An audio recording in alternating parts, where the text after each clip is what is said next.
Bro, this mafia boss was declared permanently infertile, and the whole underworld instantly smelled blood. They thought his empire was finished, but instead of collapsing, he shocked everyone by marrying a broke waitress buried in debt. Sounds crazy already, right? Wrong, because the real madness starts when that worthless woman turns out to be the one person savage enough to protect his family, destroy his enemies, and rewrite the fate of the most dangerous crime dynasty in Chicago. Within Chicago's criminal oligarchy, dominance is not gauged by manpower or body count. It is a function of lineage, of the heir who secures the empire after the inevitable final conflict.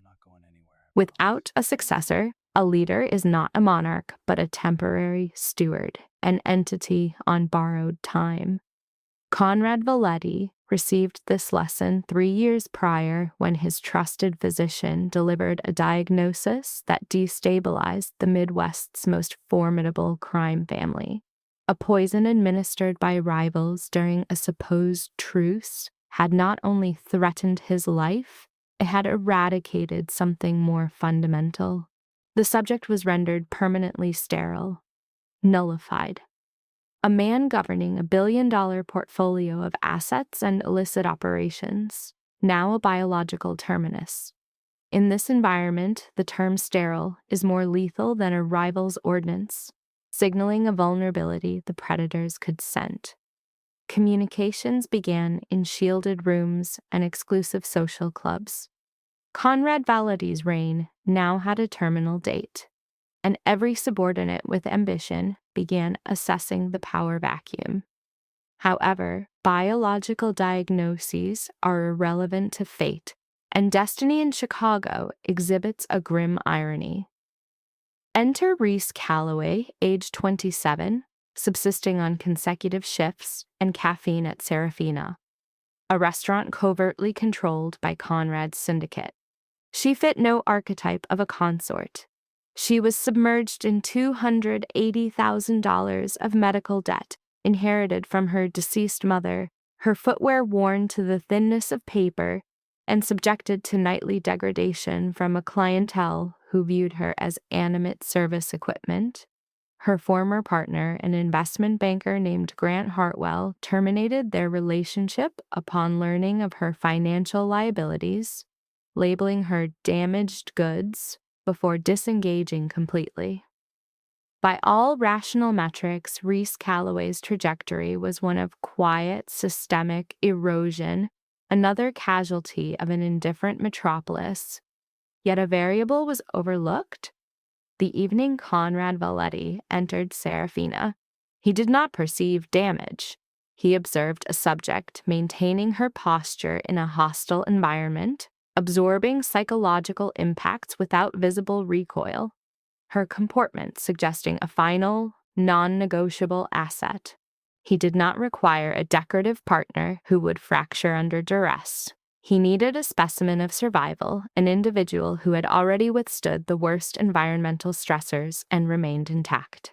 This is the unrecorded case study of a syndicate leader pronounced obsolete and the indigent waitress who invalidated that prognosis. It is an account of power dynamics, betrayal, anomalous attachment, and a biological improbability that altered the future of Chicago's most potent criminal organization. If this analysis proves compelling, indicate your approval, disseminate it to relevant parties, and subscribe to receive subsequent reports. We now return to the austere Chicago streets as Conrad Valetti first entered Serafina and made visual contact with the woman who would become the central variable.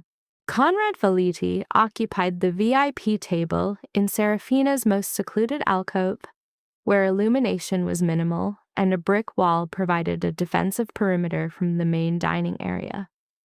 His 2 security personnel remained near the entrance, within reaction distance, but outside auditory range of the principal's conversation. He disregarded the menu. The establishment was a family asset, held through a Delaware LLC behind 3 layers of corporate shielding. His gray-blue eyes remained fixed on the waitress who, having just endured a verbal assault from a group of socialites, placed their dinnerware with hands devoid of the slightest tremor. Reese approached the VIP table holding a small notepad, her spine erect. Despite a faint redness in her eyes, her voice was completely stable. "Good evening, sir. What may I get for you?" Conrad bypassed the query. He inclined his head, fixing her with a gaze known to make seasoned operatives in Chicago avert their own, and posed a question unrelated to the menu. "You were attending to table 7, Conrad stated, his tone low and deliberate. It was a confirmation, not an inquiry. Table 7 was occupied by Vera Ashton's party. Reese's grip on the notepad intensified, the knuckles of her fingers turning white. She recognized the man before her. Every Serafina employee did. They were instructed on their first day. If Conrad Valetti entered, they were to provide service, swiftly, silently, and never maintain eye contact for more than 3 seconds. Reese met his gaze directly, counting no seconds. "Yes, sir, I was. And if the question is whether I cried, the answer is no. I lack the time for it. My shift concludes at 11 and I have 14 tables to clear before the kitchen closes. So, what is your order? Or shall I find you another server?" A brief lacuna of silence formed between them. In that moment, Conrad Valetti did not perceive a waitress affecting toughness. He observed the very quality he had been seeking for 3 years without conscious awareness of the search. An individual who did not display fear of him, not from foolishness or recklessness, but because her life had already presented conditions far more severe than a crime boss in a dimly lit restaurant. "A double espresso," Conrad said, a minute shift at the corner of his mouth, less a smile than a silent confirmation that he had been challenged by a woman in worn shoes who did not flinch. Reese nodded, turned, and did not look back. She was unaware that his gray-blue eyes tracked her progress to the bar, tracked her as she loaded a tray, and tracked her as she stood alone in a kitchen corner, gripping her apron with trembling hands for precisely 3 seconds before taking a deep breath and returning to her duties. 3 seconds was her entire allowance for weakness. Conrad observed all 3 of them, and her recovery. He departed Serafina at 10:45 that night, leaving no gratuity, but placing 3 $100 bills under the espresso saucer, folded discreetly. In his vehicle, he retrieved his phone and contacted his sole trusted non-family asset. "I need a complete file," he said, his voice flat with the precision of command. "Reese Calloway, waitress at Serafina, age 27. I want her creditors, liabilities, residence, academic history, criminal record, and any affiliations. I want it on my desk before 7 tomorrow morning." By 3 a.m., the dossier was on Conrad's desk in his Lincoln Park residence. He did not sleep, sitting in his darkened study with a single lamp, reviewing each page with the focus typically reserved for multi-million-dollar contracts. Reese Calloway, born Rockford, Illinois. Father deceased at her age 11, an industrial accident without insurance or settlement. Mother raised her alone, working 2 jobs for 13 years before a diagnosis of stage 3 pancreatic cancer. Reese had been in her 2nd year of an accounting and finance program at DePaul University when she withdrew to provide palliative care. Her mother died 2 years ago, leaving a $280,000 medical debt for which Reese was the guarantor. The file showed no criminal history, no known associates, and no organizational ties. She was, for all intents and purposes, entirely alone. Conrad closed the folder. He remained in the dark, his finger tapping a steady rhythm on the oak desk, like a metronome counting down. The variables were aligning with the cold logic of a strategist accustomed to planning 3 moves ahead. The subject is clean, resilient, has no attachments, and exhibits no fear of me. At 6 a.m, with the Chicago sky still gray and mist rising from Lake Michigan, Conrad Valetti was dressed and seated in his car, having directed his driver to Serafina. He had a proposition, and he was not an individual who repeated his offers. At 6:15 a.m., Serafina was a different environment. Gone were the candles, the sound of glassware, and the scent of expensive perfumes. There was only the smell of industrial cleaners, the stark glare of fluorescent lighting, and Reese Calloway alone, cleaning each table with a cloth washed so often it was nearly translucent. She arrived 45 minutes early daily for an extra $50 a week to clean pre-opening, $50 being the difference between one meal and two. She registered the sound of the rear door unlocking before she saw a figure. The sound was anomalous. Kitchen staff did not arrive before 7. The manager's protocol dictated an arrival post-8. Beyond the staff, only the proprietor held a key to the rear entrance, and Serafina's de facto owner was a man whose pathology precluded using a main door. Conrad Valetti manifested in the kitchen corridor, an unescorted presence. A black overcoat fell to his knees, its unbuttoned white shirt beneath exposing the collarbone and the edge of old scar tissue on his left shoulder. His appearance suggested a paradoxical state of being both newly awakened and utterly sleepless. His gray-blue eyes retained the cold, incisive quality Ree had registered the previous night. Ree remained immobile, a wet rag in her hand, displaying no flight response. "The establishment is not yet open," she articulated with a notable lack of affect. "The kitchen is non-operational.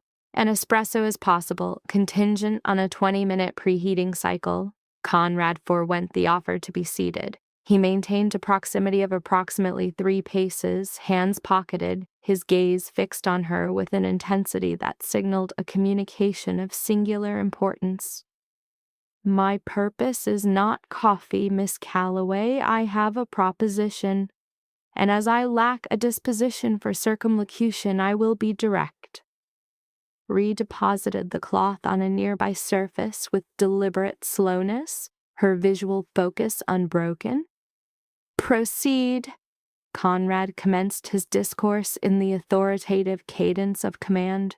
His delivery was concise, precise, devoid of superfluous language. He outlined the existence of a syndicate comprising Chicago's and the Midwest's dominant families. He detailed its manipulation by one Anton Jerkov, a Russian-born figurehead with aggressive, expansionist aims. Jerkov's leverage against Conrad was a singular vulnerability, the absence of a successor. He was allotted 12 months. Failure to demonstrate dynastic continuity within this time frame would trigger a non-confidence vote, leading to the systematic dismantling of his empire. "I require a wife," Conrad stated. "This is not a matter of affection or romantic attachment. I require a partner with the fortitude to face my adversaries and the acumen to resist being consumed by them. A contractual union. You will reside at my estate and perform the role of my spouse for the council. In exchange, your debt of $280,000 will be nullified entirely. An end to collection harassment, to compounding interest, to the daily psychological attrition." Ree's response was delayed by 10 seconds, a period of silence that held more weight than any negotiation in Conrad's experience. Her subsequent speech was steady, each word carefully measured. "You are Chicago's preeminent crime lord. You have the means to acquire any woman. Why select me?" "A waitress submerged in debt," Conrad's reply was immediate. "Because I observed you last night endure a 20-minute psychological assault without exhibiting a stress-induced breakdown." A female subject capable of withstanding such psychological pressure while maintaining composure possesses a resilience that is not a purchasable commodity. However, I must disclose a further truth, as consent given without this information would invalidate the arrangement. He paused, his mandible tensing, activating a minor twitch in the scar tissue. This was a disclosure not made to a non-familial individual in 3 years. I am incapable of siring children. A toxin administered by my enemies 3 years prior resulted in permanent sterility, a diagnosis medically confirmed. This is a nominal marriage to a man deemed a dynastic cul-de-sac. You require this information prior to your decision. Rhea observed him for a prolonged period. Her expression was not one of pity, nor of fear. It was the recognition of a subject conditioned to a social label of damaged, observing another individual similarly stigmatized by his environment. And if I consent, re-articulated slowly, I integrate into your reality. You understand that reality's nature, Conrad affirmed with a nod. I cannot offer you security. That would be a falsehood. I offer you respect. And I offer a guarantee that within my sphere, the label of damaged will not be applied to you. That exceeds any previous offer you have received. Rhea began to respond, but her focus was diverted to an external stimulus beyond Seraphina's glass facade. On the Gold Coast sidewalk, amid the autumnal Chicago light, Grant Hartwell passed by with his new spouse. The female was young, blonde, attired in cashmere, displaying a prominent diamond and a slightly gravid abdomen. Grant's smile was indicative of a life devoid of catastrophic financial burdens, such as a $280,000 medical invoice. His path took him past the establishment without a glance inside. His lack of acknowledgement confirmed Rhea Calloway's complete excision from his world. Rhea refocused on Conrad. Her lacrimal glands were inactive. Her jaw was set, and her tone held not desperation or impulsivity, but the frigid composure of a subject who, having visualized the outcome of refusal with absolute clarity, had chosen a descent into a known hostile environment over passive, anonymous dissolution. "What is the time of commencement?" she said. Conrad observed her for a final moment, a last validation of his selection. He had not erred. "This afternoon, 2 o'clock, Chicago City Hall. Transport will arrive for you at 1. Your identification is required. No other effects are necessary." He pivoted toward the rear exit, pausing at the kitchen's edge without turning. "And Miss Calloway, those 3 $100 bills last night were not a gratuity. It marked the terminal point of your employment in this capacity." He vanished through the doorway. Rhea remained in the vacant establishment, her hands clenched on an oak table, her respiration deep and rapid. She did not weep. She did not smile. She remained perfectly still for 3 seconds, a precise duration, then released her grip, methodically folded the cleaning rag, and placed it on the bar. She untied her apron, hung it on its designated hook, and then exited Seraphina for the final time. The ceremony commenced at 2 p.m. at Chicago City Hall, 5th floor, room 12, a compact space with the aroma of aged paper and wax.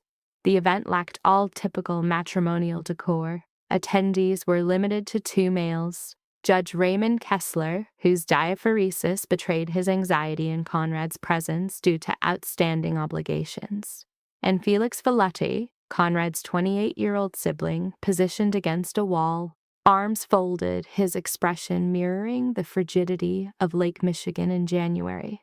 A black vehicle dispatched by Conrad collected Rhea from her dilapidated South Side studio at 1 p.m. per the arrangement. Her attire was her sole non-uniform dress, a pale gray garment acquired from a Goodwill thrift store 3 years earlier for $12, paired with worn black flats she had used for the past 2 years. No attempt at aesthetic enhancement was made. It was unnecessary. This was not a wedding, but a contractual agreement. Henry Calloway had executed many such documents. Debt guarantees, high-interest loan papers, and leases with punitive clauses she anticipated breaching. This was merely another signature. The entire proceeding concluded in under 7 minutes. Judge Kessler recited the vows with a discernible tremor, his gaze repeatedly shifting to Conrad as if seeking nonverbal cues for basic autonomic functions. Conrad uttered 2 words when prompted. "I do." His tone was level, detached, as one might use when finalizing a property deal. Re-echoed the same 2 words. "I do." Her delivery was equally devoid of inflection. It was steady, unwavering. She inscribed her name on the registry with a firm hand, replaced the pen, and did not review her signature. Felix remained silent throughout, yet his gray eyes, sharing a hue with his brother's but more acute and communicating a mixture of disdain and distrust, remained fixed upon Rhee. His stare was akin to a strategist examining an unexpected gambit on a game board. A vehicle transported them directly to the Valetti estate in Lincoln Park. Rhee carried no baggage, possessing none of value.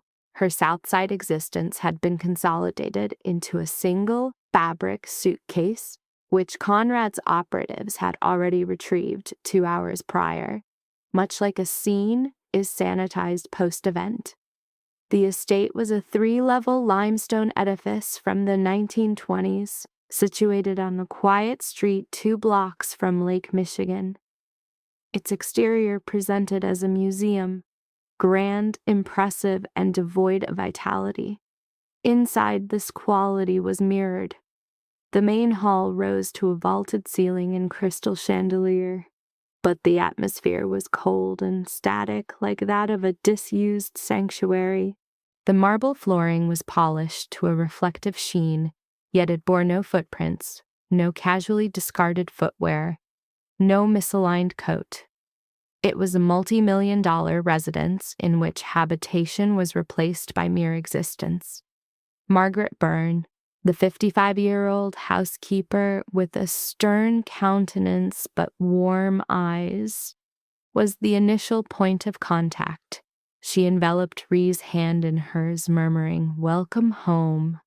And Rhee experienced the disquieting sensation that this was a genuine sentiment, not a rehearsed platitude. Paige Valetti appeared first among the 4 junior household members. At 24, with dark hair like her siblings, she wore a house dress with pearls, a discordant pairing of propriety and profound fatigue. She observed Paige with an expression of immediate clinical recognition, one she had diagnosed in her own reflection daily during the 2 years she administered palliative care to her dying mother.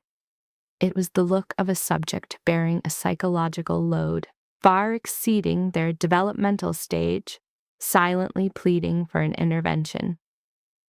"Hello," Paige vocalized, her tone socially compliant but exhibiting a terminal tremor as if suppressing a significant volume of unarticulated data. Tommy remained absent. Conrad indicated the 3rd-floor staircase and stated flatly, "Tommy is in the art room. He exhibits significant withdrawal." Rhee logged the information without further inquiry. The 16-year-old twins, Nana and Noah, Conrad's niece and nephew, offspring of a brother terminated 5 years prior, emerged from the recreation room with the predatory posture of pack animals, evaluating a new element in their territory. Na conducted a visual assessment of Rhee and announced with sufficient volume for all present to register, "Notable footwear. Acquired where? The $1 outlet?" Noah emitted a derisive vocalization at her side. Rhee's gaze shifted to her worn shoes, then returned to Na. Her response was delivered with a flat affect, devoid of hostile or depressive markers. Correct, and their utility has surpassed any $1,000 pair in your collection. Na displayed a momentary cognitive disruption, lacking a prepared counter. For the first time that day, Ree noted a slight involuntary tilt of Conrad's head, a micro-expression concealing a reaction at the corner of his mouth. That first night, after Conrad had sequestered himself in his ground floor study and the residence lapsed into acoustic dormancy, Ree was traversing the second floor hallway toward her designated quarters when a figure materialized in the stairwell, obstructing her path. Felix Valetti was positioned there, a shoulder braced against the wall, both hands in his trouser pockets, his features bisected by shadow and light from the hallway fixture. He withheld immediate vocalization, instead holding her in a cold, steady gaze, allowing the ambient silence to function as a psychological tool. Ree understood that in this environment, silence itself was a weaponized asset.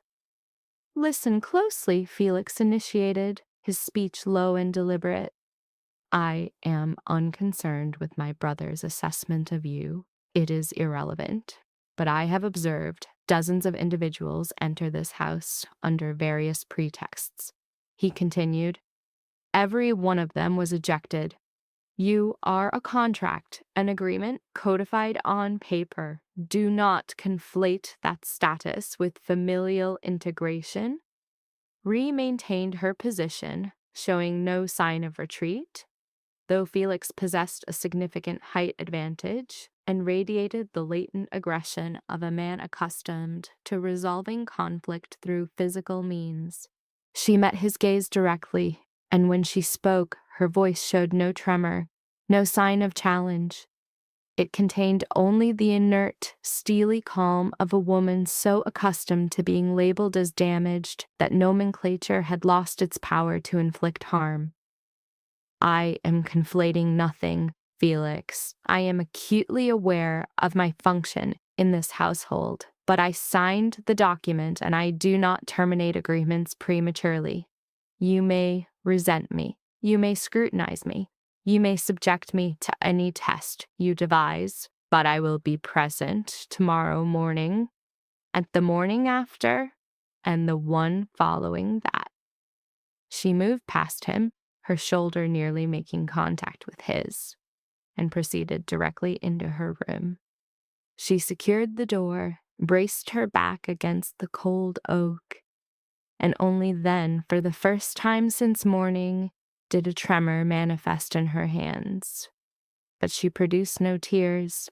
Her capacity for lacrimation had been exhausted long before she entered this residence. On the first morning following the staircase confrontation with Felix, Ree awoke at 500 hours in a bedroom larger than her entire former dwelling, remained supine for 30 seconds, analyzing the high ceiling, then rose and commenced the one protocol she understood. In the face of systemic chaos, she began to impose order. This was not a domestic cleaning impulse. The Valetti estate employed Margaret Byrne and 2 staff for such tasks. Ree's intervention was more fundamental. She began to restructure the very operational dynamics of the house. On the second day, she entered the kitchen at 600 hours and discovered the industrial refrigerator filled with pre-portioned meal containers from a premium delivery service. Each was labeled with a name: Conrad, Felix, Paige, Tommy, Nina, Noah. Each subject had a unique menu. Each consumed their sustenance in isolation in separate rooms, at asynchronous times. 6 individuals cohabitating in a single structure, yet never converging at a communal table. Reopened the waste receptacle and systematically discarded every packaged meal. Margaret Byrne observed from the kitchen doorway, remaining silent. But for the first time in a protracted period, the corner of her mouth registered a slight upward turn. During that initial week, while removing a crate of old glass jars from the pantry, one fractured on the stone floor. A sharp fragment created a deep laceration in the arch of her left foot. But Ree, conditioned to process pain internally, merely cleansed the wound, applied a crude dressing, and communicated nothing of the incident to anyone. That evening, Ree prepared dinner, not an elaborate Italian dish or restaurant fare. She replicated a meal her mother had made on Sunday evenings in Rockford: roast chicken, mashed potatoes, and a simple gravy. It was the kind of nourishment whose aroma permeates a structure, acting as an instinctual summons rather than a formal invitation. She prepared the long table in the main dining room. For the first time since the Valetti family matriarch was fatally shot 4 years prior, that table was set for more than a single occupant. She issued no commands for attendance. She simply cooked, arranged the setting, and sat. Paige was the first to manifest. She stood in the doorway for nearly 2 minutes, surveying the prepared table and Ree's solitary presence, then entered and took a seat without a word.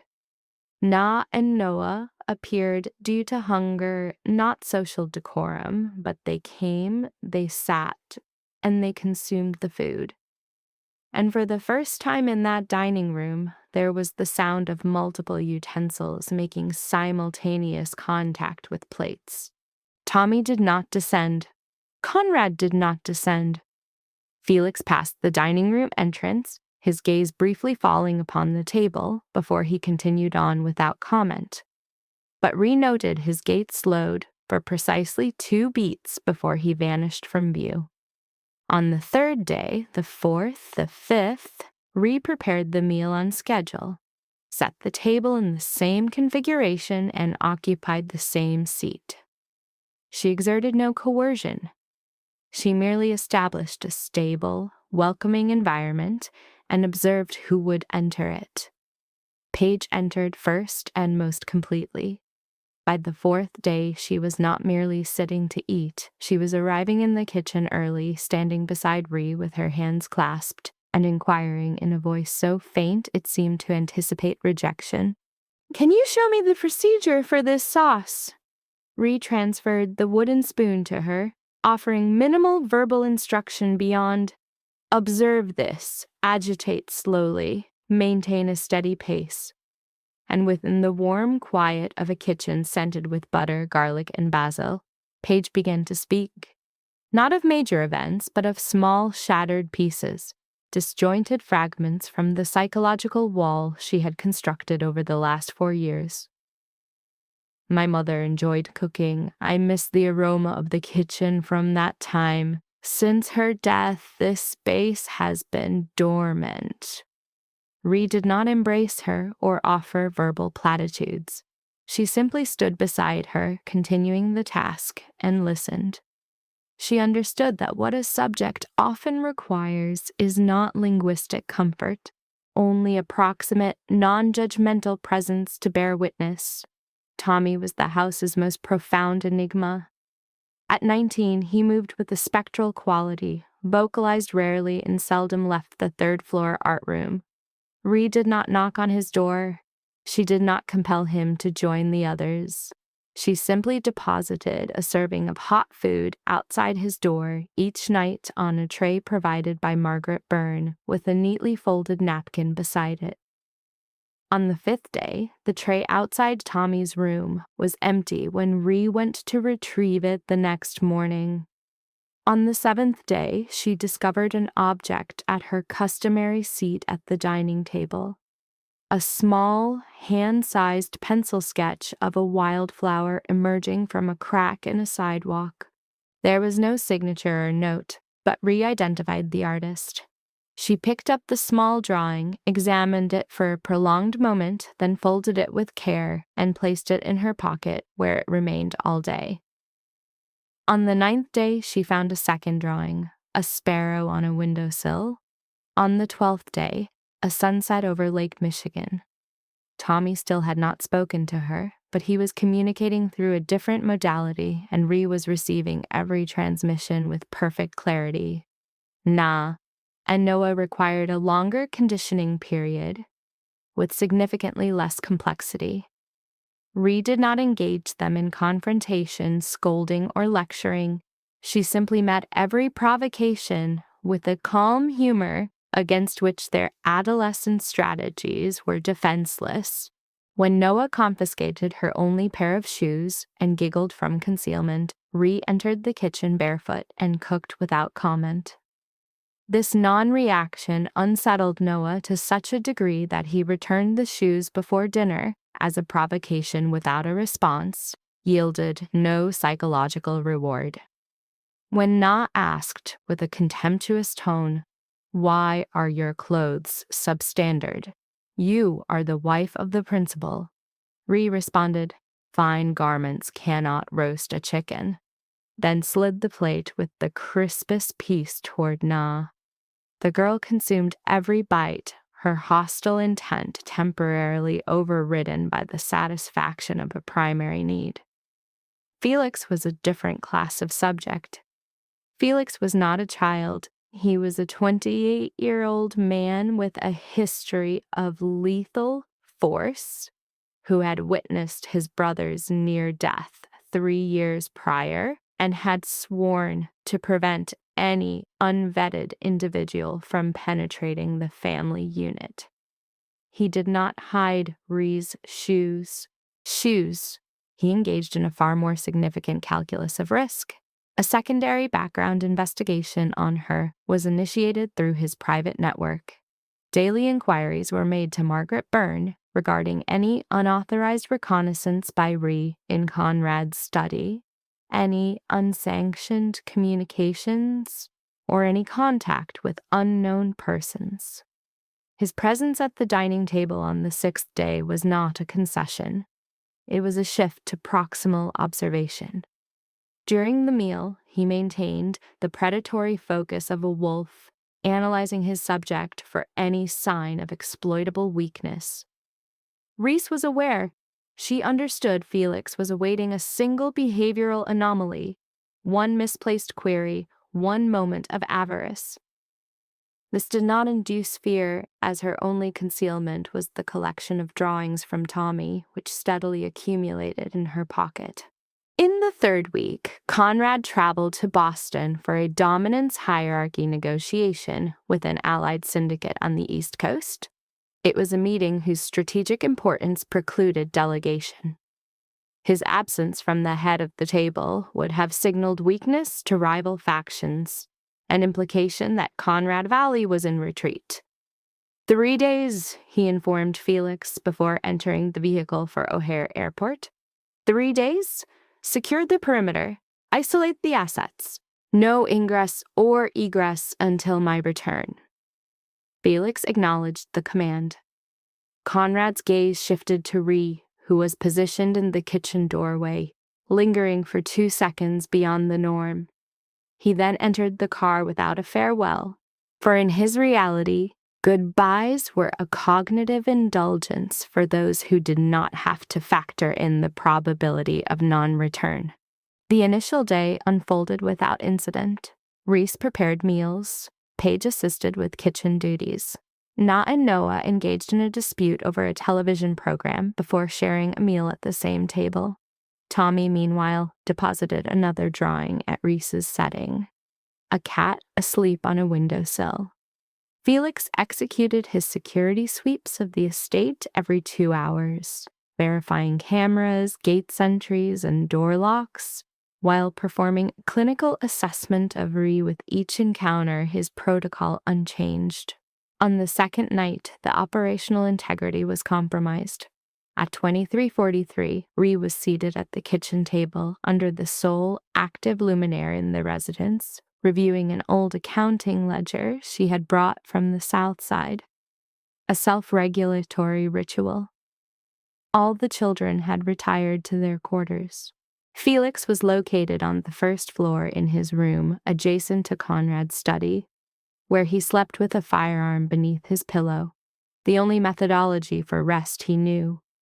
The first anomaly re-registered was auditory, not the typical nocturnal quiet.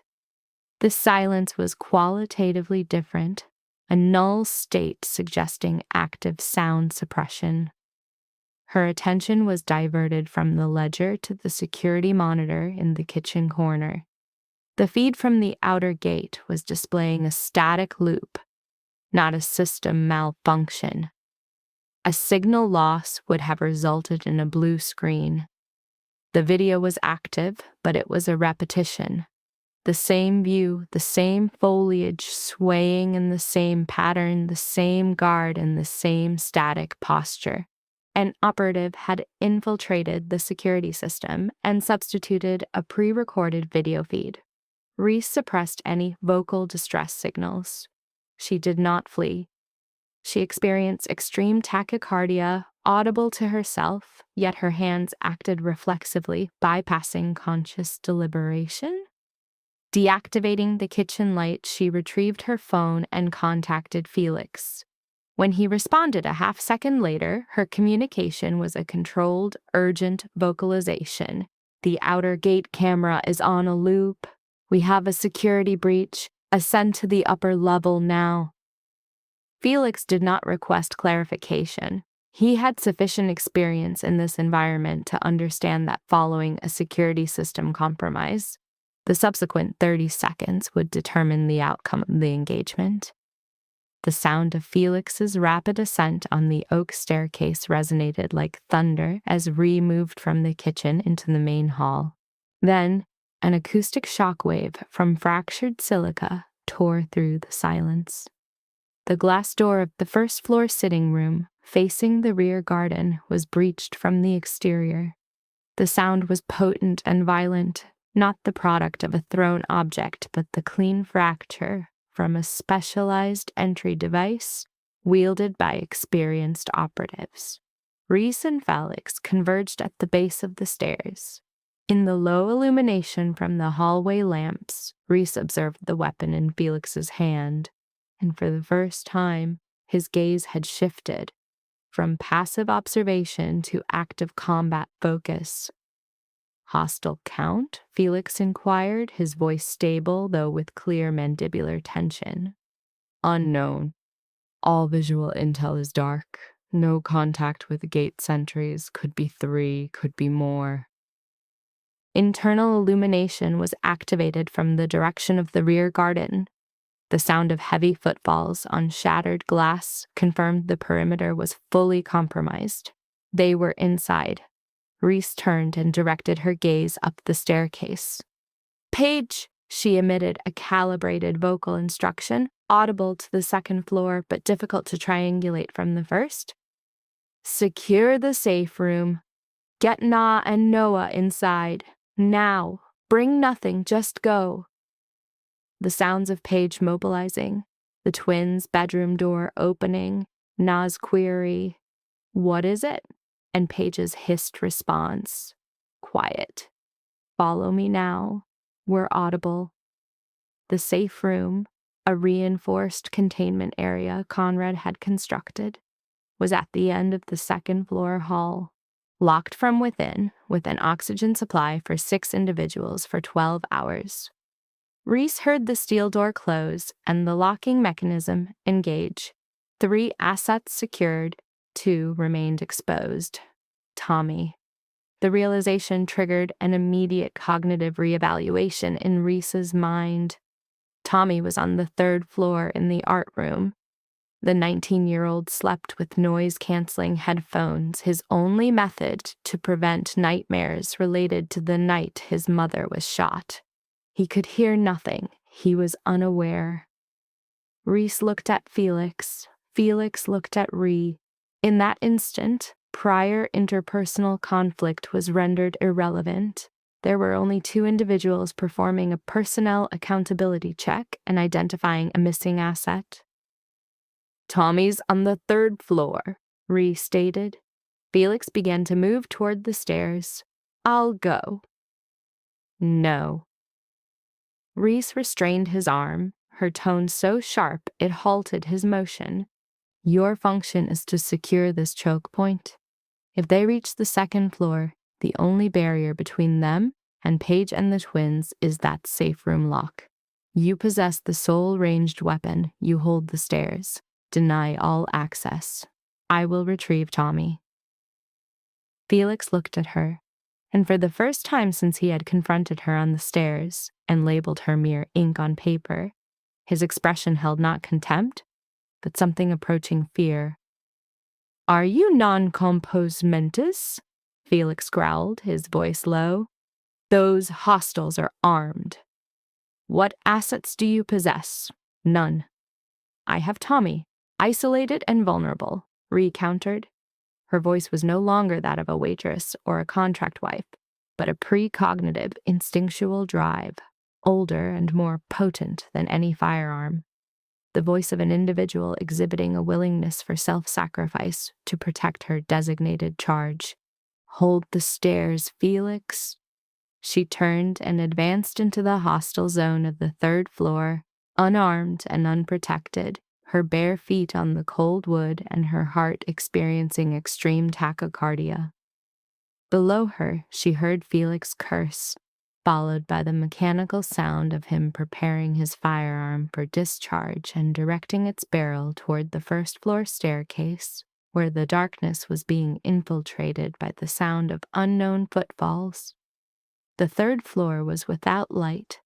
The power to the estate had been severed externally, likely concurrent with the camera hack, rendering the hallway before Ree a black space, bisected by a pale wash of moonlight from a distant window. Ree moved across the floor, each step sending a shock of acute pain from an old, untreated wound in her foot. She perceived her lack of footwear as advantageous, both for stealth and because her foot had become too inflamed for shoes in recent days, a sign of undiagnosed pyrexia developing systemically. Tommy's art room was at the hall's end, the door ajar, no light within. Reese entered, requiring 2 seconds for her vision to acclimate. Then she located him. Tommy had assumed a defensive, compressed posture in the room's corner between an easel and canvases. He clutched his sketchbook to his chest like a shield, knees drawn up, exhibiting a 1,000-yard stare indicative of profound dissociation. The subject's condition was immediately diagnosed by Ree. She had observed this state in her mother during her final weeks, when extreme pain had induced a state of psychological inaccessibility. Tommy was no longer in the art room. He was experiencing a complete regression to the traumatic memory of 4 years prior. The night his mother was shot 3 times before him in the first-floor sitting room when he was only 15.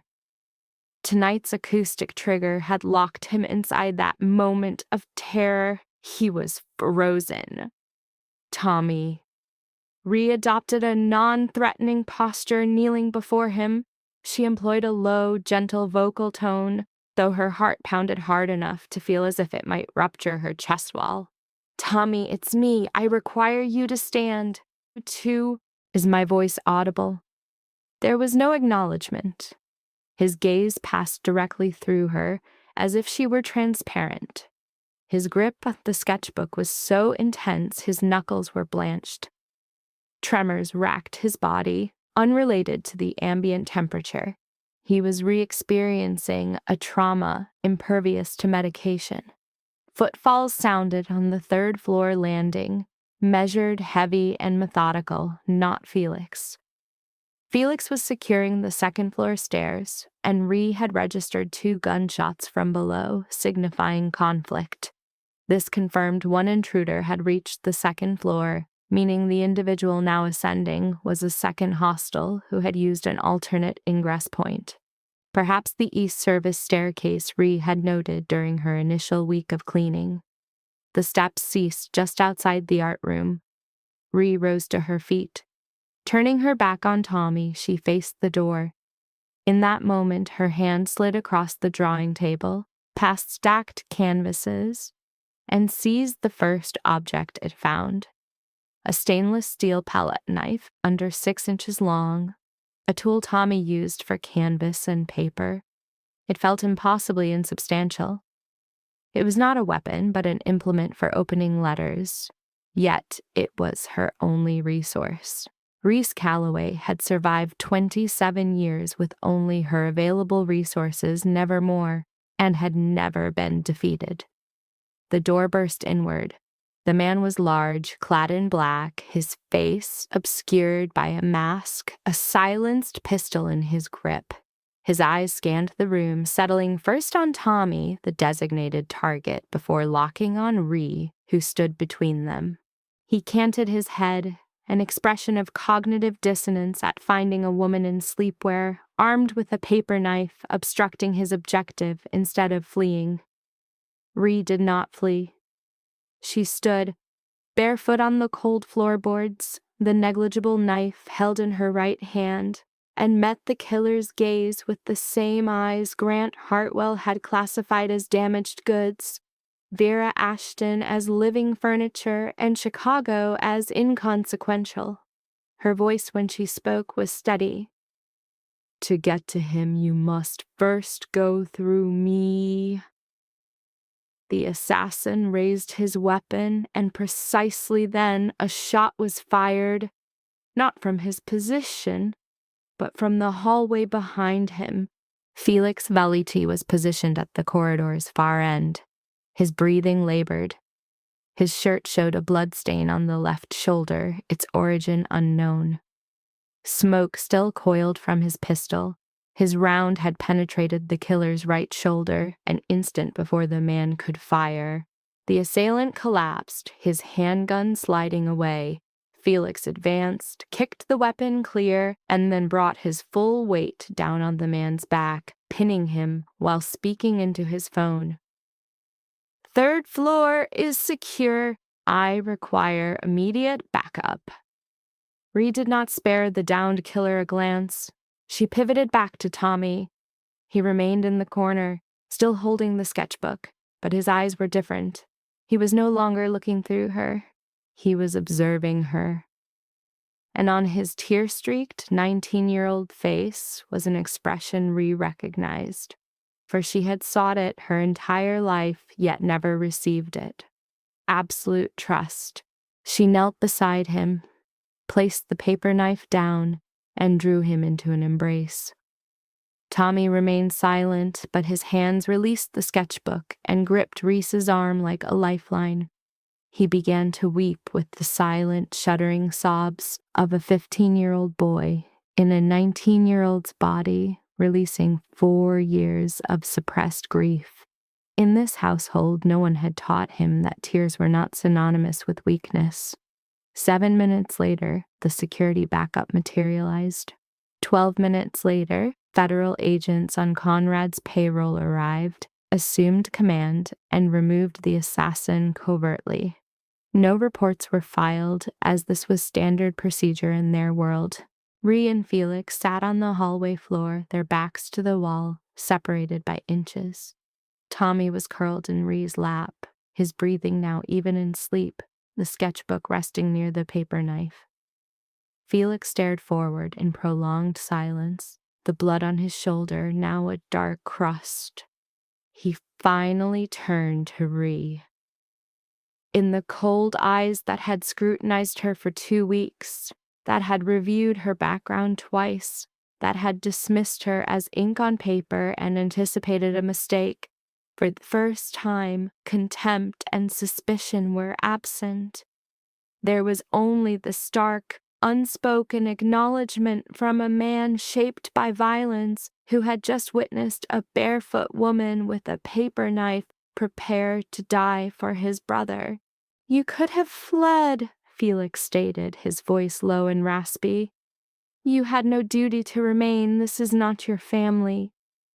Reese glanced down at Tommy, asleep in her lap, her hand stroking his hair.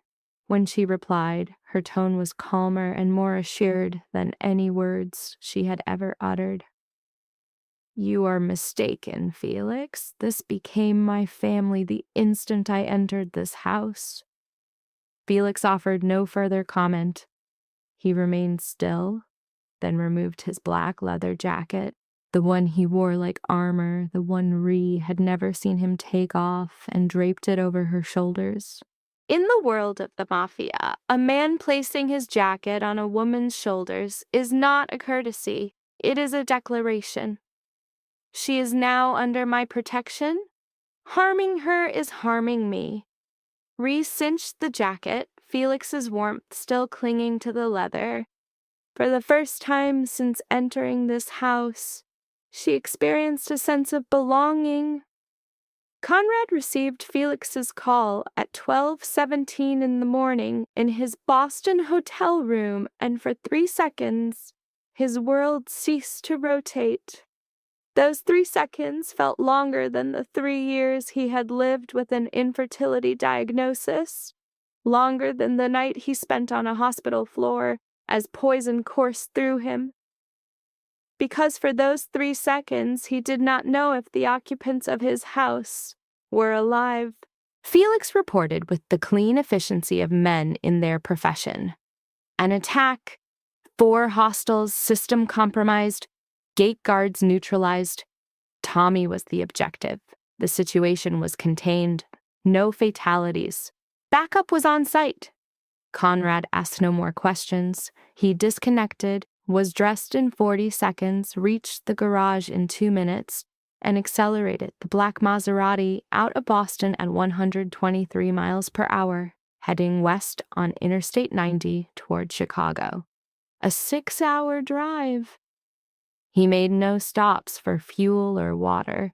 He only drove, knuckles white the steering wheel, gaze locked on the road. A single thought looped endlessly in his mind. If he lost one more person from that house, he would not survive it. 4 years ago, he had lost his mother. 3 years ago, he had nearly lost his own life. He had weathered both. But on that dark highway between Boston and Chicago, Conrad acknowledged for the first time that this loop did not just include Felix or Tommy, Paige or the twins. It now included Ree. The waitress he had contracted less than 3 weeks prior now occupied a place on the list of individuals whose loss would compel him to incinerate a city.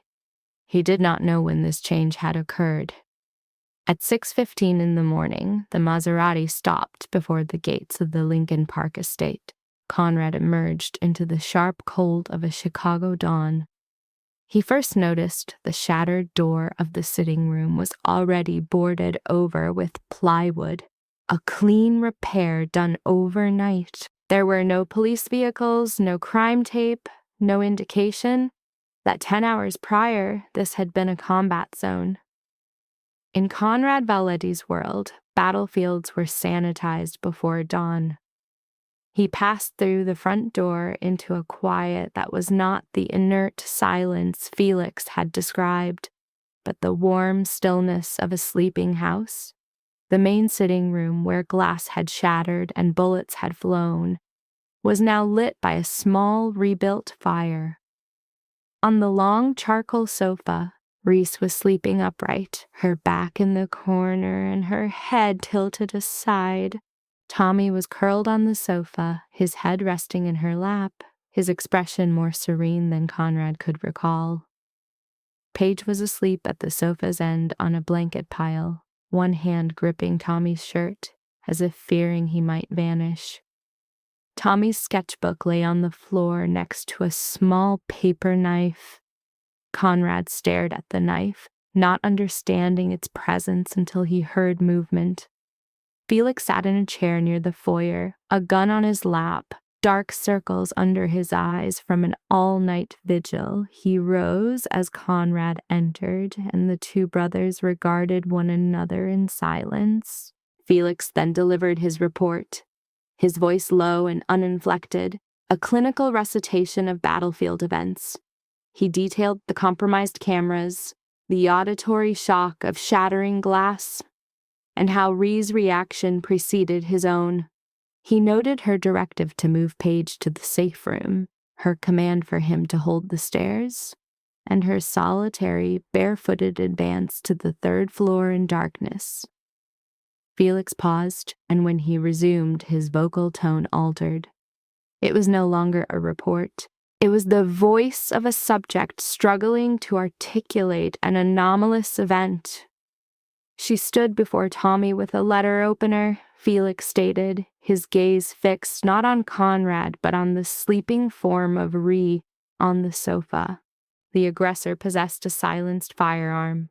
Her weapon was a paper knife, no longer than a digit. Her own fatality was a near certainty. Do you understand? She processed this, yet she maintained her position. Felix looked back at his brother, and his eyes, which for 2 weeks had viewed Ree with only contempt, now held an expression Conrad had never seen him afford anyone outside the blood family. She could have fled, brother. She had no mandate. She was a contract, words on a page. Felix swallowed hard, but she did not run. Conrad offered no response. He moved past Felix, entered the sitting room, and paused before the sofa. He stood observing Ree, studying her hand resting on Tommy's hair, even in her unconscious state. He observed her bare feet, still unshod from the prior night's trauma. He noted Felix's leather jacket covering her shoulders, and a psychological structure within his chest, one he had sealed since his mother's death. A construct fortified since the day a doctor confirmed he would never produce an heir. It fractured. Conrad lowered himself to one knee beside the sofa. This gesture, a dominant male kneeling, roused Ree. She opened her eyes, oriented to his presence in a second. Then her body tensed with conditioned readiness to fight. Her gaze swept the room for threats before meeting his. And Conrad recognized that behavior, the instinctual threat assessment that he, Felix, and everyone in his sphere performed. The fact that Ree executed it so naturally indicated a fundamental change. Not by choice, but by environmental conditioning, a reality that filled him with both pride and pain. "You are not injured, correct?" Conrad asked. His voice was steady. His jaw, however, was locked, and his eyes were far from calm. They were cold, predatory, and scanning her form for blood, contusions, any sign of physical violation. "I'm fine," Ree stated, her voice rough from sleep deprivation. Conrad nodded slowly. Then his jaw tightened further, and his voice dropped to a level Felix termed the danger zone. The register where Conrad never elevated his volume. He only lowered it until others had to cease breathing to hear. "You faced a gunman with a letter opener. You were without armor. You possessed no weapon. You ran barefoot toward certain death." This was anger, not directed at Ree. It was a projection of anger at his own failure to be present. Anger because she had performed the role he should have. Anger because for the first time, he had incurred a debt he could not conceptualize repaying. Ree looked directly into his eyes and did not apologize, explain, or defend her actions. She stated one sentence, her voice so devoid of emotion and so certain it severed his anger like a scalpel. "I ceased the pretense by the second week, Conrad." Conrad stared at her. She met his gaze, and in the space between them, the psychic barrier Conrad had constructed over 3 years, built from poison, infertility, and the fear of additional loss, cracked beyond all repair. Through that fracture, he saw not a waitress, not a contract wife, but the woman who had just demonstrated willingness to die for his family with a paper knife. And he knew, with a certainty, that superseded logic or strategy that he would never permit her to leave that house. Conrad looked at his brother and spoke a single word: "Out." Then he closed the door, drew a chair to the bedside, and did not rise for 2 days. 48 hours. The foremost mafia boss in Chicago sat by the bed of a waitress, her body consumed by fever, changing the cool cloth on her forehead every 20 minutes, lifting her head to drink, and monitoring every breath she took. He monitored them as he had his mother's breaths 4 years earlier, and that instance had ended in loss. On the second night, at approximately 3 o'clock in the morning, the fever began to subside. Ree opened her eyes. The first object she focused on was Conrad. He sat in the chair, gripping the edge of the mattress as if she would drift away the moment he let go. Dark circles underscored his eyes. 2 days of stubble covered his jaw. His shirt was rumpled. The billionaire boss resembled an ordinary man terrified of losing something currency could not replace.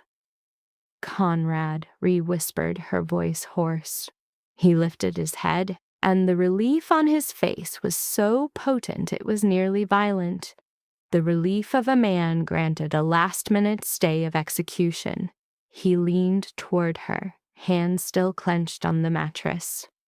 When he spoke, his voice lacked its typical command. It was the voice of a man who had sat by a bed for 2 nights and realized in the darkness that he was incapable of losing her. "You concealed that wound for 3 weeks. You nearly expired from a piece of glass you did not report. Do you know what that makes me feel?" Ree regarded him, her eyes hazy but aware. "Anger." "No," Conrad said, and his voice broke on the word. A small but clear fracture that Ree registered. She knew she was witnessing a rare phenomenon. Conrad Validi losing vocal control, not angry, afraid. "I contracted for a partner, but I received someone whose loss would compel me to burn the city down. I love you, Ree, and that terrifies me more than any bullet." The room fell silent. There was only the sound of the intravenous drip and the wind outside the window. Ree studied him for a long time. Then she lifted a weak, trembling hand and traced the faint scar along his jaw. Her fingers moved slowly as if reading a history written on his skin. Conrad was still. "To the world outside," Ree said, her voice a whisper, yet every word was clear. "I am damaged goods, a debt discarded, but here with you I want to stay. Not for the contract, not for $280,000, for you." Conrad covered her hand with his larger one enclosing hers, and he leaned down until his forehead rested on hers. So close Ree could see each silver hair in his beard. And in that room at 3 in the morning, the formal arrangement between the infertile crime boss and the desperate waitress officially ended. What replaced it was something no contract could ever define. Following the attack, Conrad Validi's behavior within his home altered. The change was not a singular event, but a series of quiet shifts. He started arriving home before 7 in the evening. Previously, Conrad was seldom seen before 10 at night, and then he would go directly to his study, locking the door. Now he came, home earlier, and instead of isolating himself, he sat at the dinner table. He spoke little.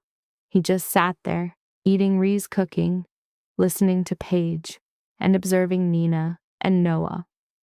Every so often, his gaze would drift to Ree with a look Felix noted but did not question. It was the look of a man trying to analyze why one person's presence could alter a room's entire climate. But the greatest shift involved Tommy. One evening, 2 weeks after the incident, Conrad stood in the doorway of the 3rd-floor art room, a place he always passed before. This time he stopped.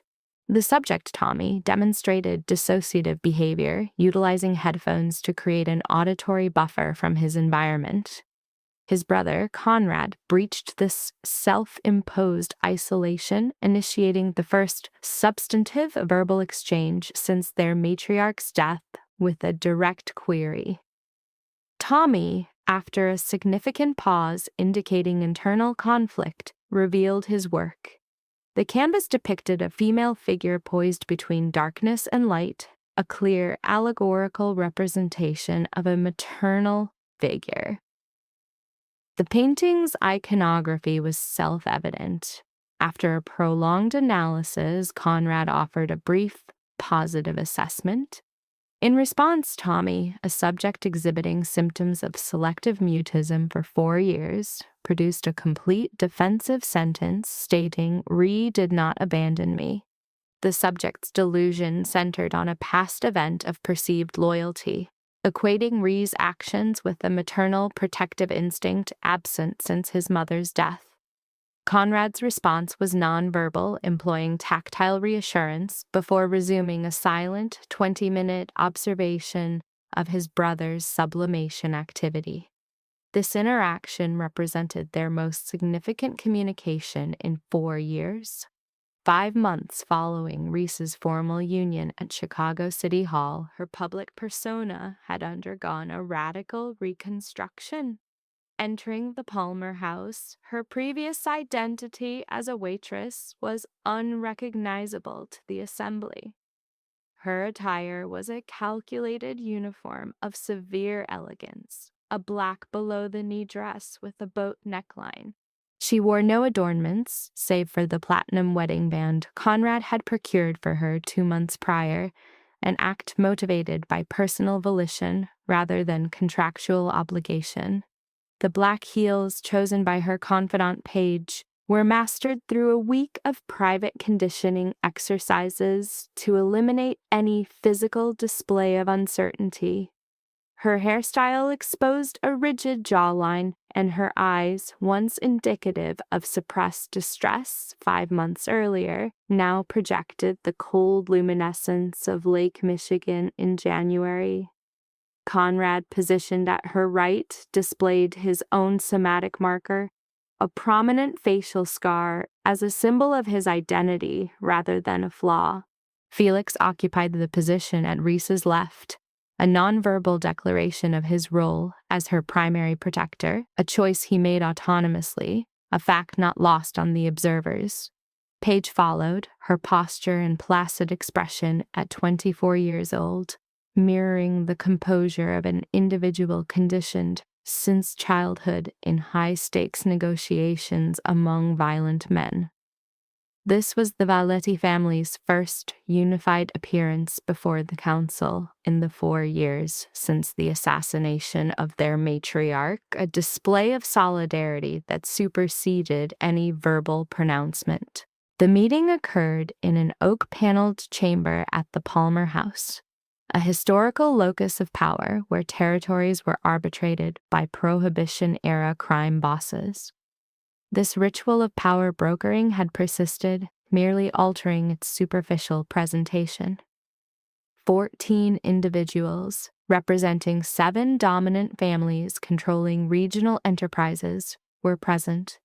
The gathering was extra-legal, devoid of official record, and predicated entirely on coercive power.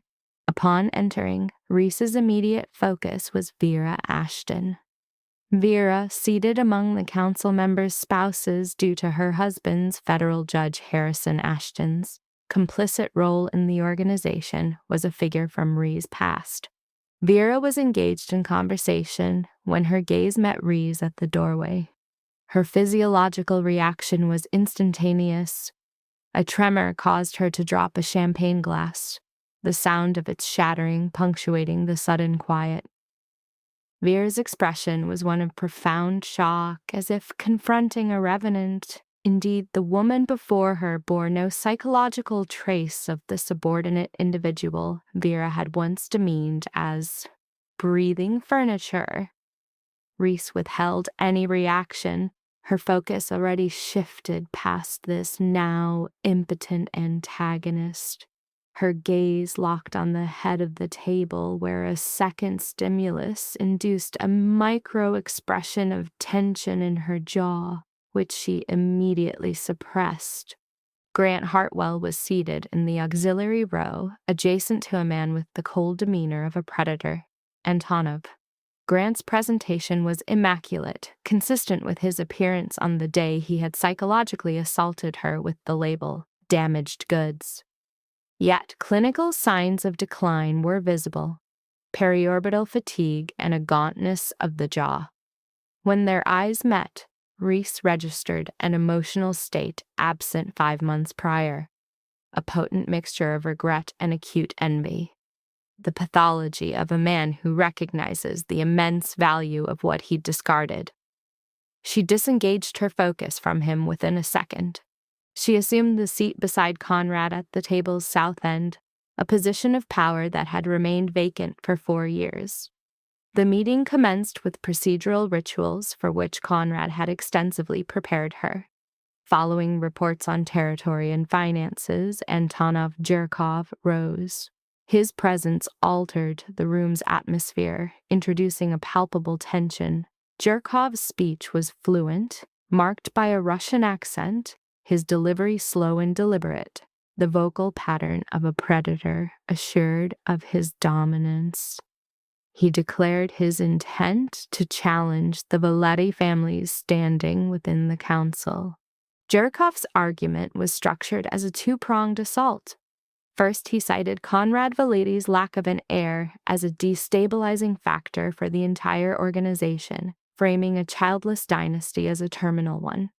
The second, more direct attack, involved Grant Hartwell. On Jerkov's cue, Grant disseminated a file to each council member. With the detached tone of a financier, Grant explained the file contained evidence of illicit financial activities by the Valetti family, transactions that, if exposed, would trigger a federal investigation implicating the entire council.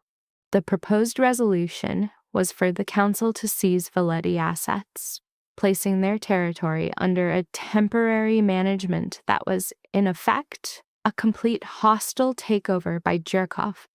The room's focus shifted entirely to Conrad. Conrad, however, ignored the presented evidence, fixing his gaze on Grant Hartwell in a display of targeted aggression. Grant recognized the look. It was the primal fear he had experienced upon accidentally entering a secured area controlled by Valetti enforcers. Conrad's rage was palpable, a clenched fist beneath the table signaling imminent violence, prompting Felix to preemptively prepare his firearm. As Conrad tensed to rise, an act that would have escalated the conflict from procedural to physical, a hand rested on his arm with gentle but firm pressure. Ree's focus was exclusively on Conrad. She tilted her head, delivering a quiet, unmistakable directive only he could hear. "Let me." After a 3-second pause, a moment of intense scrutiny from all present, Conrad relaxed back into his chair, his fist unclenching. In those 3 seconds, the council witnessed a complete subversion of their established hierarchy. Conrad Valetti, an alpha who never yielded, had just ceded control to his wife. Ree rose with a controlled, deliberate motion, fully aware she was the focus of every observer's analysis. She moved from her seat to the center of the conference table, positioning herself before the open file that served as the primary threat. In a clear, unwavering voice, she stated, "Members of the council, I am Ree Valetti. I would like to review the file Mr. Jerkov has just presented." Anton Zerkov leaned back, a smile of condescension forming. It was the expression of a powerful male assessing a female he deems fundamentally unqualified to share his space. "This is business, Mrs. Valetti," Jerkov stated, his accent elongating the title in a clear act of verbal mockery. "Not table service." The insult was met with low laughter from some attendees. Grant Hartwell avoided eye contact, his silence a form of passive complicity, both men operating on the flawed premise that her previous social role defined her current psychological capabilities. They were incorrect. Ree did not react to the provocation. Instead, she extended her hand, palm up, in a silent, unwavering demand. With a dismissive shrug, Jerkoff slid the file toward her, a gesture meant to simulate tossing a bone to an animal, predicated on his belief in her incompetence. Reese accepted the file and began to examine its contents. Her review was not cursory. She processed each page with the focus of a subject whose 2 years in finance at DePaul University were cut short by trauma. Over the last 5 months at the Valetti estate, her function was not merely domestic. In nocturnal isolation under a single light, she compulsively analyzed every financial instrument she could access: real estate contracts, tax filings, transaction logs. This was not a directive, but a self-initiated survival protocol, rooted in a need for total environmental comprehension. Within Conrad's sphere, finance was the primary language, and she had achieved fluency. After 3 minutes of silence, Ree concluded her analysis. Placing the file down, her fingers marking page 17, she fixed her gaze on Jerkoff. "Mr. Jerkoff," Ree stated, her tone exhibiting no emotional variance. "The 12 property transactions noted here are Section 1031 exchanges. This is a standard tax deferral strategy legally employed by thousands of investors annually across the United States. It is not money laundering, it is rudimentary accounting." A murmur rose from the assembly. Jerkoff's expression flattened. Ree proceeded, directing attention to page 23. "The anomaly, however, is here. A valid exchange requires specific supporting documentation. In the family's original records, all exhibits are present." She gestured toward Grant's file. "In the copies Mr. Hartwell supplied, every exhibit has been systematically excised. Not one, but all 12. This is not a clerical error. It is a deliberate act of sabotage." Absolute silence ensued. Grant Hartwell was catatonic, his facial color draining through stages from pink to ashen. The first bead of sweat, a physiological stress indicator, glistened at his temple. Ree pivoted to face him directly. Her gaze was no longer that of the waitress he had dismissed as damaged goods, but of an auditor who comprehended the totality of the data before her. "Furthermore," Ree stated, her voice lowering, "when a banker discloses client financials without a subpoena, it is a felony violation of the Federal Bank Secrecy Act. The minimum sentence is a $500,000 penalty and 10 years in federal prison." She paused, allowing the weight of the data to be absorbed, then produced a document from her pocket. "But the conclusive evidence is this: a transfer confirmation from Jerkoff Holdings to a private account at Butterfield Bank in the Caymans. The account holder is Grant Arthur Hartwell, $250,000. The transfer occurred 3 weeks prior to this session. Mr. Jerkoff compensated Mr. Hartwell for fabricating records to destabilize the Valetti family.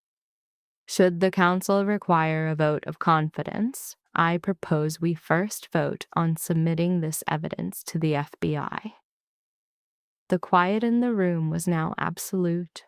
14 individuals sat in suspended animation. Jerkoff slowly placed his hands flat on the table, his face a mask, yet his jaw was clenched so hard the temporalis muscle bulged.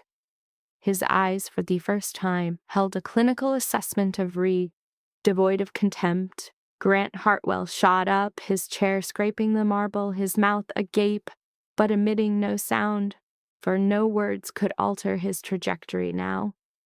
He saw the woman he devalued over a $280,000 debt, now systematically dismantling him before the 14 ranking figures of the Midwest.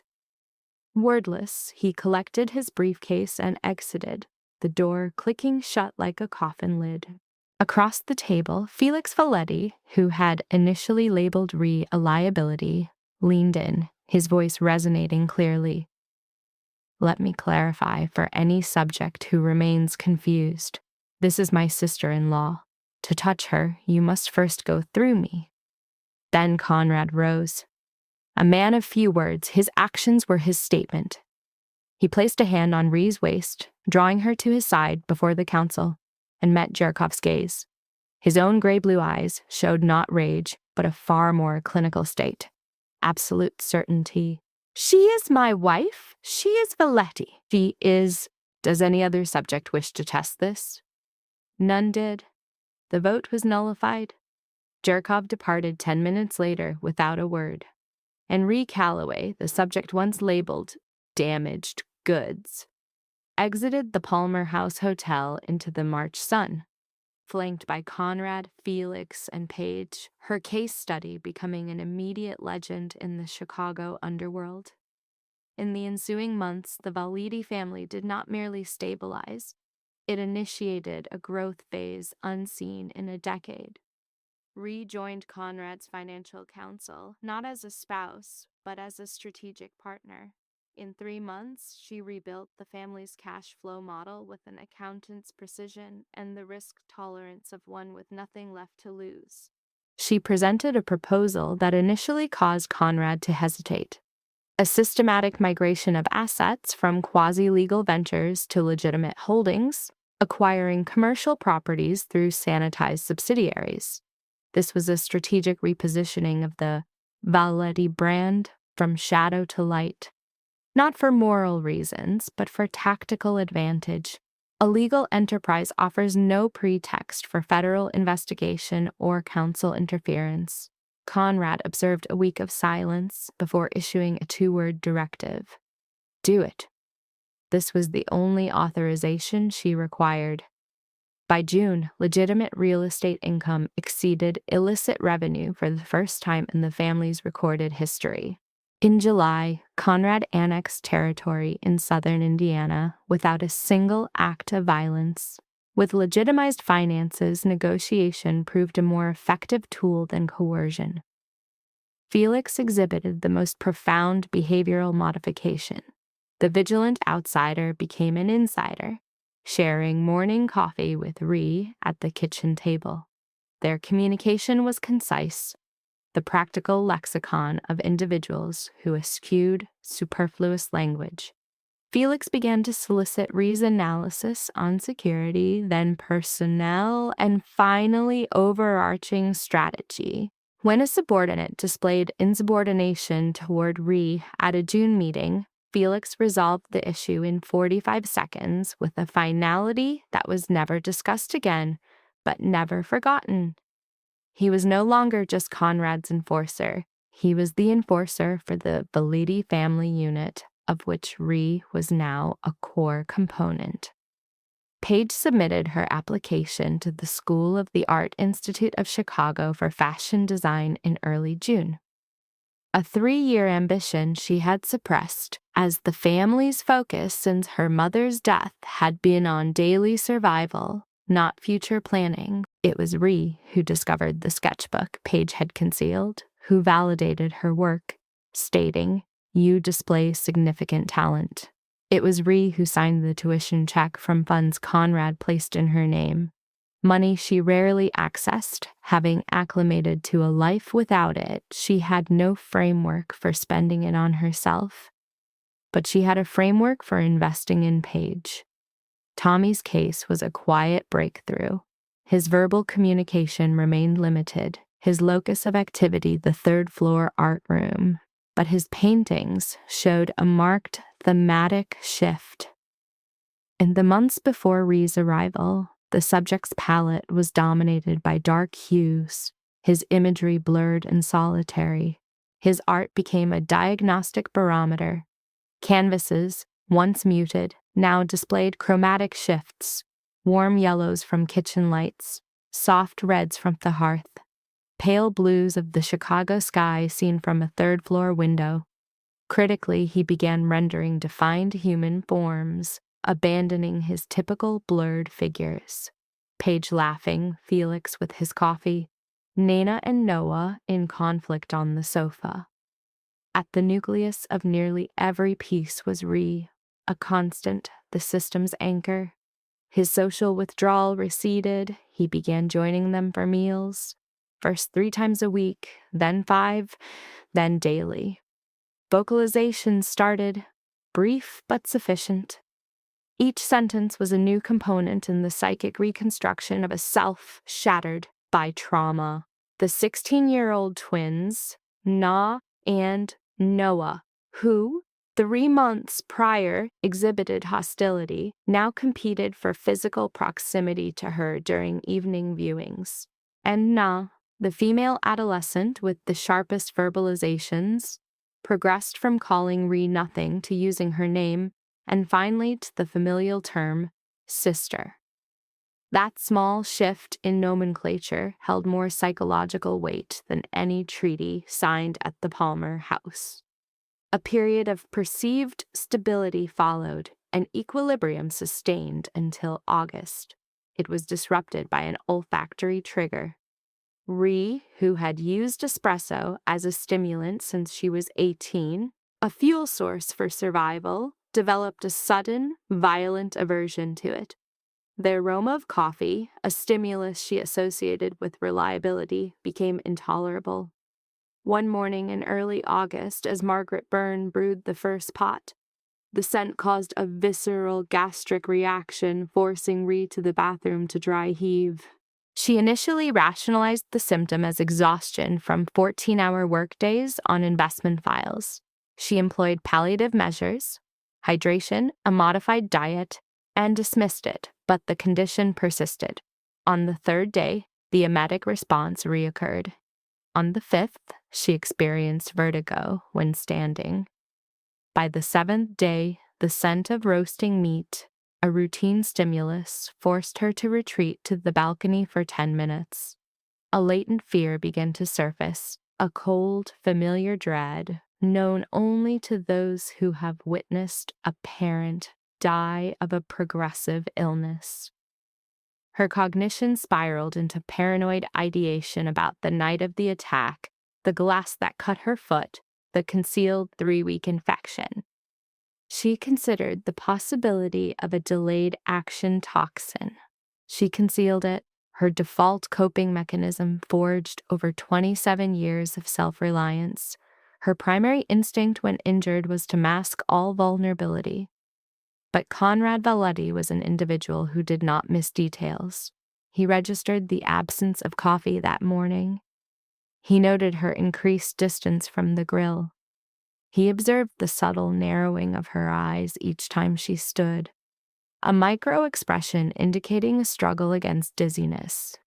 He noticed these things because for 5 months he had subjected her to intense daily observation, memorizing every nuance of her face until he could discern a genuine smile from a facade. And that day, she was maintaining a facade. One August evening, Conrad stood in the kitchen doorway and watched Ree at the sink.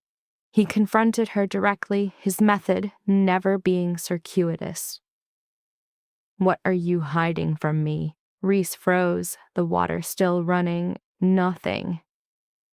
"The last time you said it was nothing, you collapsed with blood poisoning. I am not asking a 3rd time, Ree." Silence. Then Ree shut off the faucet, set down the plate, and faced him. In her eyes was an emotion Conrad rarely saw there. Fear.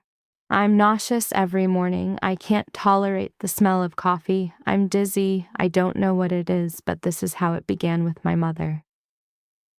Conrad stepped forward, his hands closing on her shoulders. His eyes were cold and sharp, a look she recognized not as anger but as fear, the kind of fear a Mafia boss showed to no one but her. "Tomorrow morning, 7 o'clock, Northwestern Memorial Dr. Helen Ross, Obstetrics and Endocrinology.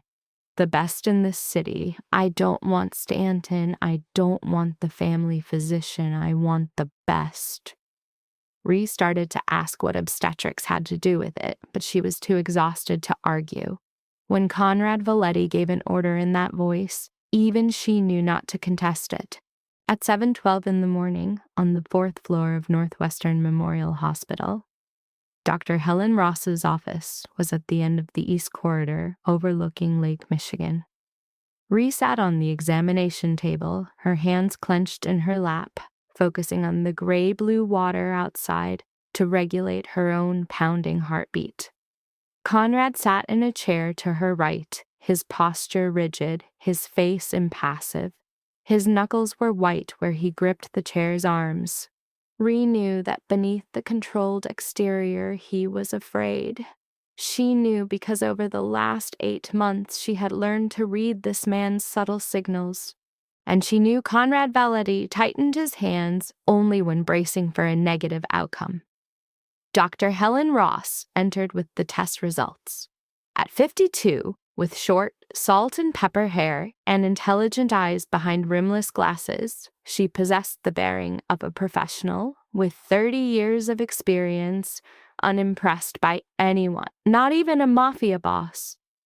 She sat down, reviewed the file one last time, then looked at them with an expression Ree couldn't decipher.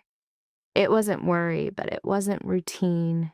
It was the expression of a doctor about to deliver information that would change their lives. Mrs. Valetti, doctor. Ross began, her voice professional and calm. Before I discuss the results, I must ask Mr. Valetti a question. She turned to Conrad. Mr. Valetti, who informed you that you were permanently infertile? Conrad looked at the doctor, the scar along his jaw tightening. Dr. Philip Stanton, my family's physician. 3 years ago, after I was poisoned, the tests showed permanent damage. Dr. Ross nodded, setting down her pen and removing her glasses. When she spoke again, her tone was softer, but every word was deliberate. Mr. Valetti, I have reviewed the full medical record from the poisoning 3 years ago. That poison, and I suspect it was a heavy industrial chemical, not simple arsenic, did cause severe damage to your reproductive system. Dr. Stanton's diagnosis at that time was not incorrect. She paused on that word, and Ree stopped breathing. But the human body has a remarkable capacity to recover, especially when conditions improve. Better health, better nutrition, lower cortisol from stress, a more stable environment. These factors allow the body to repair damage once thought to be permanent. The diagnosis 3 years ago was correct for that moment, but it was not a life sentence. Conrad did not move. He sat perfectly still, his eyes fixed on the doctor. Ree saw his fingers dig into the chair's leather so hard it wrinkled. He was holding himself in place, waiting for the next blow because for the past 3 years, the word "but" had always preceded worse news. Dr. Ross turned back to Ree, a small smile appearing on her face. Mrs. Valetti, you are completely healthy. Your symptoms are not from poison or any after effects of the wound or any illness. You are pregnant. Approximately 11 weeks, the office disappeared. Lake Michigan disappeared.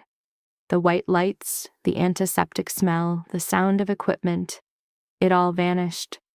The world shrank to those 3 words, echoing in the space between them. Pregnant, 11 weeks. Ree was motionless for 5 seconds. Then her hands flew to her stomach, her palms flat against her lower abdomen, which she now understood had felt firm not from sickness, but from life. But, Reese whispered, her voice shaking as her vision blurred, they said he couldn't. 3 years! The doctor said it was permanent. How? Dr. Ross exhibited a more pronounced smile.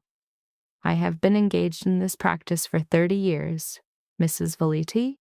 If one lesson has been ingrained, it is to never apply the term permanent to human physiology, particularly when the subject possesses a compelling motive for recovery. Her gaze shifted to Conrad, still immobile in the chair, before returning to Ree. I will permit you a moment of privacy. She stood, collected the file, and exited the office, securing the door quietly behind her. A clinical silence descended upon the room. The only sounds were the soft, rhythmic pulse of the automated sphygmomanometer and the respiration of two individuals. Ree observed Conrad. He remained seated, his focus fixed on an indeterminate point ahead. And on the features of the man designated a monster by the city of Chicago, the subject who governed a billion-dollar enterprise with force and violence. The subject Ree had witnessed absorb every worldly assault without a visible reaction, now displayed an anomaly she had never before observed. He was fracturing, not from somatic pain, but from the inability to process belief. Conrad did not stand, but slid from the chair, a gravitational collapse, as if his skeletal structure had suddenly demineralized. Both knees impacted the cold linoleum floor. He inclined forward, pressing his forehead against Ree's abdomen, his large, calloused, scarred hands encircling her waist, his face obscured by the fabric of her shirt, and then his shoulders began to convulse. There was no audible vocalization of distress. Conrad Valetti lacked the conditioning to cry aloud. A learned response extinguished the night his mother expired on the living room floor 4 years prior. But his body now produced the somatic expression of grief for him. His shoulders spasmed in severe, violent waves, like a concrete retaining wall failing from internal pressure. And through these fissures erupted 3 years of acute psychological humiliation.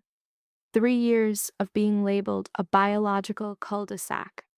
3 years of overhearing rivals speculate that his authority possessed a terminal date. 3 years of nocturnal insomnia, analyzing the ceiling while contemplating the void that would remain when his entire construct perished with him. The entirety of this repressed material discharged at once on the floor of a 4th-level examination room at Northwestern Memorial. His forehead rested against his wife's abdomen, where a nascent cardiac system was beating 160 times per minute, a heart the consensus had deemed a biological impossibility. Ree placed both hands on his head. Her fingers threaded into his hair and held fast as lacrimal fluid tracked down her own cheeks. Yet she was smiling, a trembling, tearful, radiant expression belonging to a subject emerging from a prolonged period of sensory and emotional deprivation into sudden light. "Can you perceive that, Conrad?" Ree whispered, her voice fracturing but each word articulated with clarity. "Can you perceive it? We are going to produce a child." On the cold floor of that clinical space, the most feared syndicate leader in Chicago clutched his wife's abdomen and wept, as if reintegrating a fundamental human emotional response. And the waitress, whom the external world had labeled as damaged goods, remained there stroking his hair, aware she had never been broken, never been ruined, never been infertile ground, because she was gestating the very thing deemed impossible, and it was developing daily, silent, patient, and fierce, in a manner identical to its maternal host.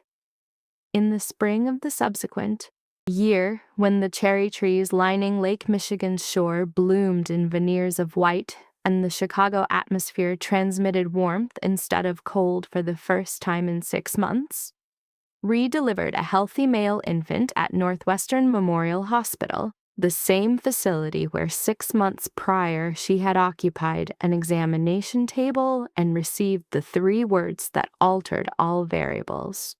The infant's mass was 3.4 kilograms, he vocalized loudly, and was in perfect health. And when the physician placed him on Ree's chest for the initial time, she looked down at the small crimson face, creased and indignant, and she cried, not from pain, not from exhaustion, but because she was observing, objective, living proof that every negative diagnosis the world had ever pronounced upon her was false. They designated him James Calloway Valetti. His secondary name derived from Rhee's patronymic from the name of her father, the steelworker in Rockford who perished when she was 11 in an industrial event without insurance, without remuneration, and without any record of his existence, save for his daughter's memory. Now, that name was inscribed on the birth certificate of the heir to the Valetti empire, and Rhee hypothesized that somewhere her father was smiling. Conrad remained adjacent to the hospital bed throughout the 6-hour duration of labor, his hand interlocked with Rhee's. And when the infant emitted his first cry, the most ruthless Mafia boss in Chicago lowered his head and kissed his wife's forehead, unable to produce a single word as his glottis had constricted. And it was the second instance in Rhee's experience that she witnessed him cry, and she resolved that this would be the final time any external stimulus would cause this man to shed tears from pain. Henceforth, if he cried, the cause would be exclusively euphoric. 2 weeks later, the Lincoln Park estate had transformed into a setting that, if observed by any member of the family's senior council, would induce cognitive dissonance. Felix Valetti, 28 years of age, the family's second in command, a man whose subordinates exhibited physiological fear responses in his presence. He was seated on the living room sofa, supporting the newborn with the degree of exaggerated care that bordered on the comical. Elbows held at perfect 90-degree angles, spine erect as if handling an explosive device, his face more taut with concentration than it had ever been when confronting an adversary. And with each minimal movement from James, Felix would glance toward Rhee with an expression of abject panic, as though the 3.4-kilogram infant constituted the most significant threat he had ever encountered. Tommy was positioned in the room's corner beside his easel, and on the canvas was a portrait of James sleeping, the most technically and emotionally resonant painting Tommy had ever executed. Not because its technique was perfect, but because for the first time in 4 years, Tommy's work was devoid of darkness, of shadowed spaces, of solitary figures in isolation, containing only light, the warm, golden light from the kitchen lamps reflected on the sleeping child's face. When he finished, he transported the painting and placed it before Rhee, stating in a clear, steady voice, "For you, the first painting I have ever created that I genuinely approve of."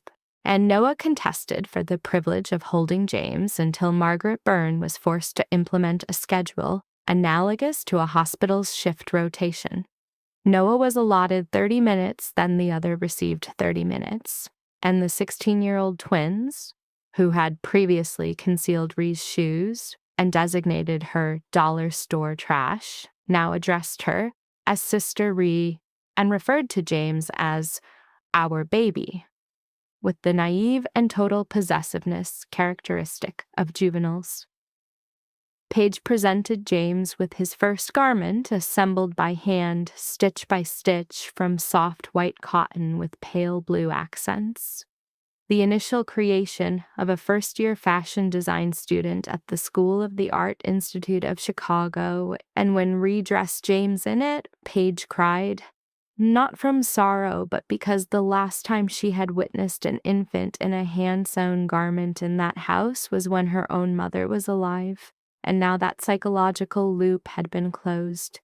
That evening, as the residence's ambient noise subsided, Rhee sat in the cognac leather armchair Conrad had custom built for her beside the fireplace, with James asleep on her chest, his small, regular respirations radiating warmth through her blouse.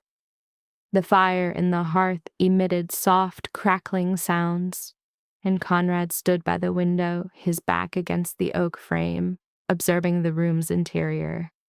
His gaze was not directed outward, but inward. He observed Ree and James in the armchair, observed Tommy's painting mounted on the wall, observed Paige's hand-sewn garment in the back of a chair, observed Felix's cooled coffee on a table next to the firearm he had left behind, because for the first time he had forgotten he was armed. He observed Nana and Noah's athletic shoes, discarded in a pile by the door, a result of them entering too hastily to compete for the infant and forgetting to remove them.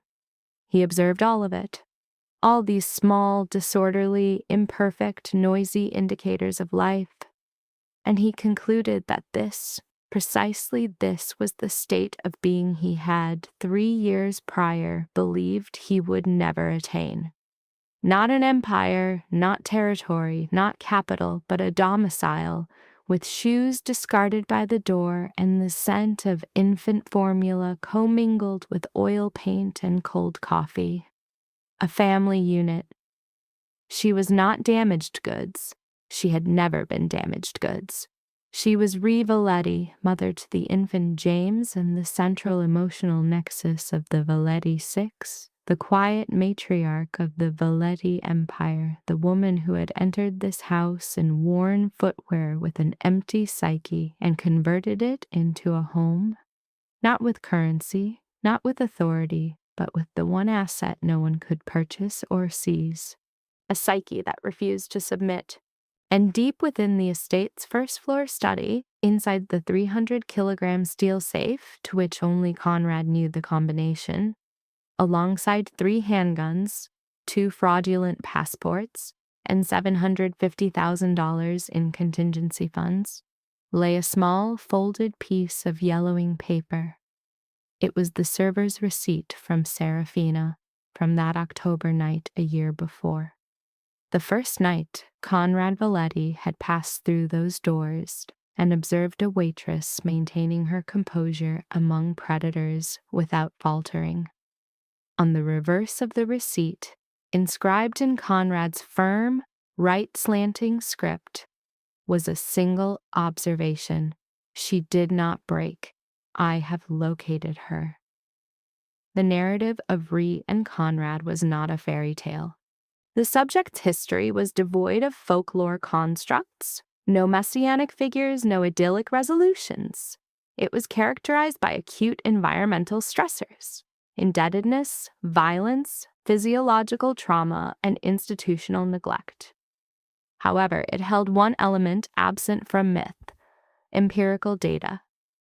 This data supported a core cognitive shift, that human value is not a function of capital, lineage, or the secondhand assessments of others.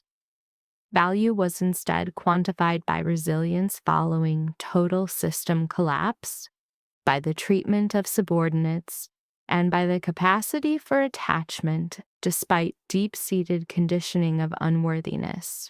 The subject, Reese, entered the primary engagement with $12 shoes and emerged controlling an enterprise. Yet the most profound acquisition was not monetary or positional power. It was empirical proof that relentless opposition to systemic pressure will, in time, force circumstance to yield. If this case study generated a significant effective response, log it now, share the file with your network, and subscribe for ongoing case analysis. We are collating data on how this subject's profile resonates with your own experiences of collapse and recovery. Please record your testimony below. Every data point is cataloged and examined for pattern recognition.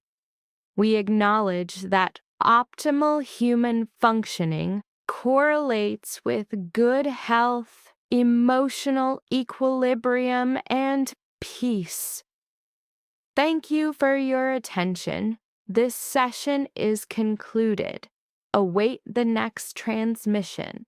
Everybody in Chicago thought Reese Calloway was cooked. Crushed by debt, dumped by a man who called her damaged goods, humiliated every night by rich customers, she looked like the kind of person life had already edited out. Then Conrad Valetti walked into that restaurant, took one look at her, and realized the city had made a fatal misread. She was not broken, she was compressed steel. That was the first twist. The second twist hit harder. Conrad didn't bring home a decorative wife. He brought home a survivor. Reese walked into a mansion full of grief, tension, and wolves in tailored suits, and somehow she did the impossible. She didn't conquer the house with power. She conquered it with discipline. She cooked. She listened. She made people sit at the same table again. She made a dead house feel alive. Then the real madness started. Cameras looped, glass shattered, armed men stormed the estate. And while everybody was counting bullets, Reese ran barefoot into the dark to save Tommy, armed with nothing but a paper knife and pure refusal to let another broken soul be swallowed alive. That was the moment she stopped being the contract wife and became the heart of the story. Then came Palmer House. Her enemies thought they had a clean win. Instead, Reese stood in front of the council, read the fake financial case line by line, exposed Grant, humiliated Jerkoff, and turned the whole room into a graveyard of bad decisions.